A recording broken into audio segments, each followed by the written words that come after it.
தமிழக அரசியலில் முன்னாள் முதலமைச்சர் ஓ பன்னீர்செல்வம் மேற்கொண்டு வரும் சமீபத்திய அரசியல் நடவடிக்கைகள் பெரும் கவனத்தை ஈர்த்து வருகின்றன.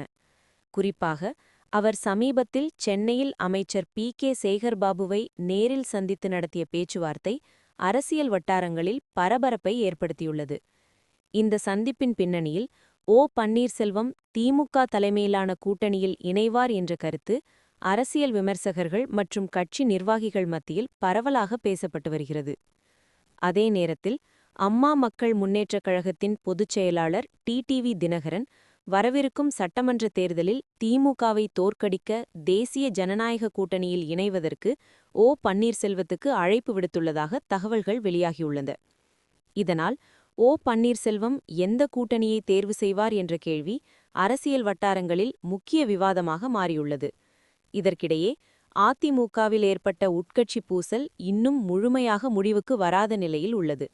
முன்னாள் முதலமைச்சர் எடப்பாடி பழனிசாமி மற்றும் ஓ பன்னீர்செல்வம் இடையேயான அதிகாரப் போட்டியே கட்சி பிளவுக்கு காரணமாக அமைந்தது. கடந்த தேர்தலில் ஓ பன்னீர்செல்வம் தலைமையிலான அணிக்கு கிடைத்த வாக்கு சதவீதம் குறைவாக இருந்தாலும் அவர் சமூக மற்றும் அரசியல் ரீதியாக கொண்டுள்ள செல்வாக்கு தமிழக அரசியலில் இன்னும் கணிசமானதாக கருதப்படுகிறது. மேலும் பிரதமர் நரேந்திர மோடி சமீபத்தில் சென்னை வந்தபோது நடைபெற்ற என்டிஏ கூட்டணி கட்சிகளின் முக்கிய கூட்டத்தில் பல்வேறு தலைவர்கள் கலந்து கொண்டனர். ஆனால் அந்த நிகழ்வில் ஓ பன்னீர்செல்வம் பங்கேற்கவில்லை. இது தொடர்பாக பின்னர் அவர் அளித்த விளக்கத்தில் முன்னதாக திட்டமிட்ட பணிகள் காரணமாக அந்த நிகழ்வில் கலந்து கொள்ள முடியவில்லை என தெரிவித்திருந்தார். இந்நிலையில் தமிழக சட்டமன்ற தேர்தலுக்கு இன்னும் 2 முதல் 3 மாதங்களே உள்ள சூழலில் அனைத்து அரசியல் கட்சிகளும் கூட்டணி பேச்சுவார்த்தைகளை தீவிரப்படுத்தி வருகின்றன. இந்த அரசியல் சூழலில் ஓ பன்னீர்செல்வத்தின் அடுத்த கட்ட அரசியல் நகர்வு என்னவாக இருக்கும் என்ற எதிர்பார்ப்பு அரசியல் வட்டாரங்களில் அதிகரித்துள்ளது.